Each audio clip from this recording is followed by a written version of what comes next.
Let my father go, and I'll make you walk."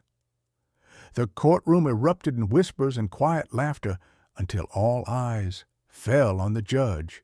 The wooden gavel struck once. "All rise," the bailiff commanded. Everyone stood, but the figure rolling into the courtroom turned all attention. Judge Leonard Whitmore, clad in a flowing black robe over his wheelchair, moved with deliberate authority. At 64, his presence was undeniable.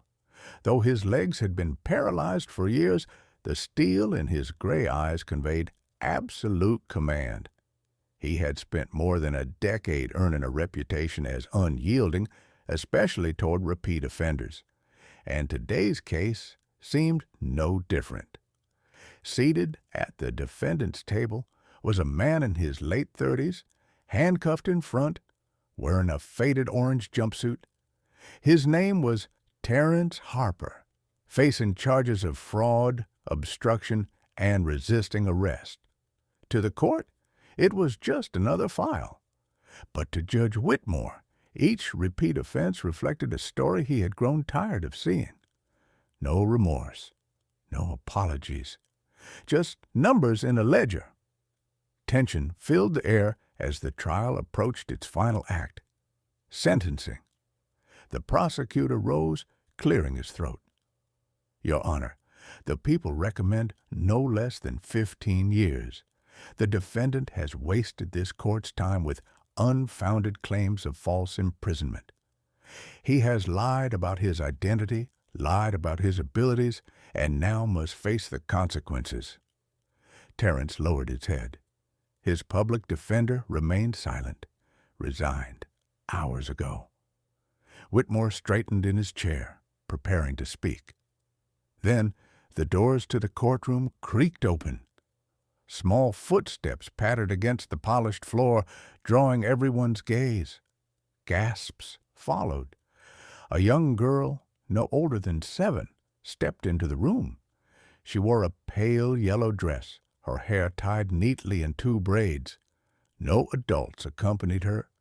She walked unaccompanied past rows of spectators, past murmuring attorneys, and directly in front of the judge's bench.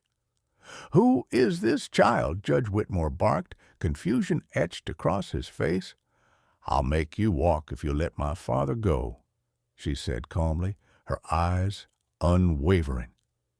Laughter erupted in one corner of the gallery. Snickers came from the prosecution's table. Even one of the courtroom guards smirked. Whitmore blinked, momentarily caught off guard. "What did you just say?" he asked. "If you release him," she repeated steadily, "I'll make you walk." The judge leaned back in disbelief. This is not a place for jokes. "Bailiff, remove the child." "Please," Terrence called suddenly, rising halfway from his seat. "Let her speak." "Sit down," Whitmore snapped. "This is highly irregular." "I'm here because no one listens to my father," the girl continued. "They don't know who he really is." Whitmore narrowed his eyes. "And who is he exactly?" "He used to help people before you locked him up. He used to make them better," she said, unfazed by the attention. "And nobody listens to him anymore." Even the stenographer looked away, trying not to smile.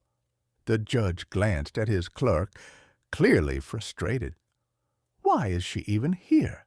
Who allowed her inside?"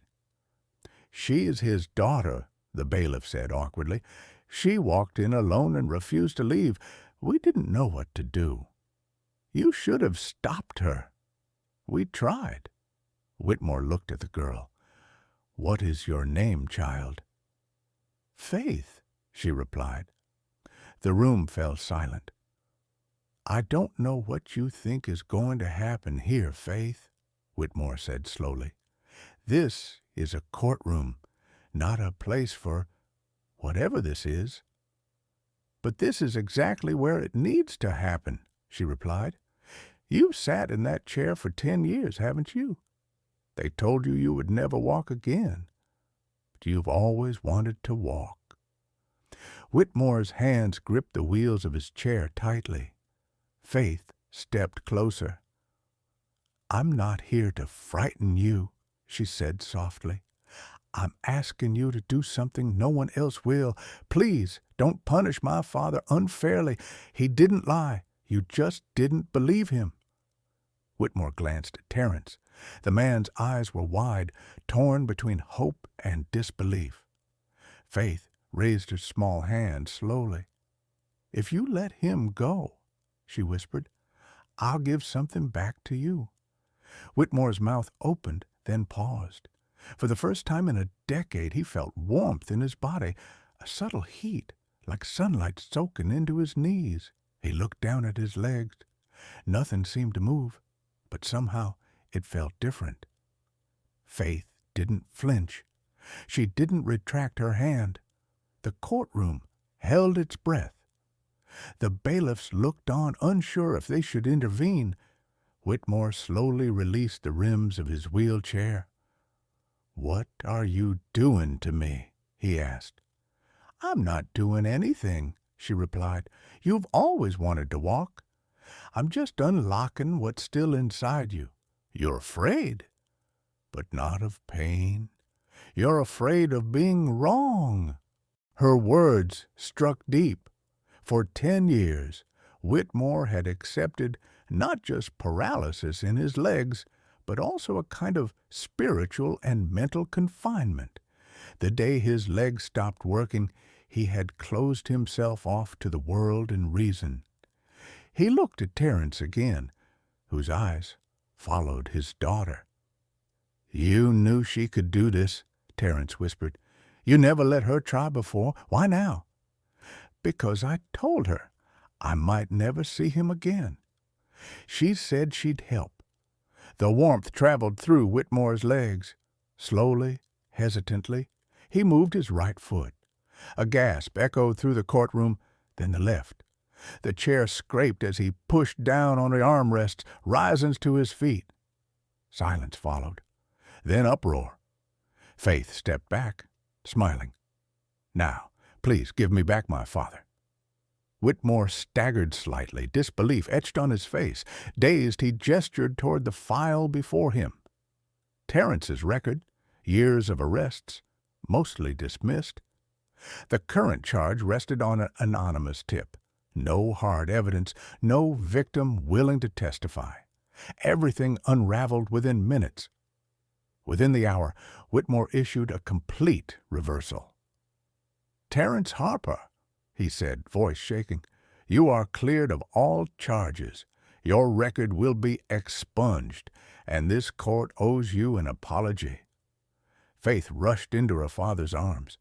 Terence dropped to his knees, tears streaming down his face. "She did what she promised," he whispered, hugging Faith tightly.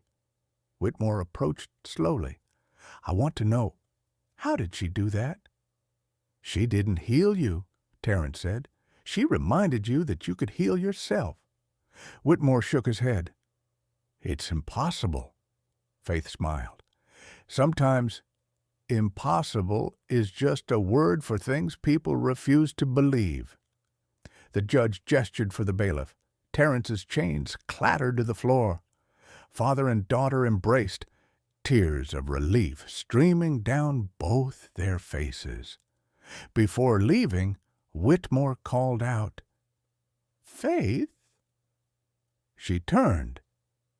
"Thank you." Faith nodded. "Now maybe you can believe again."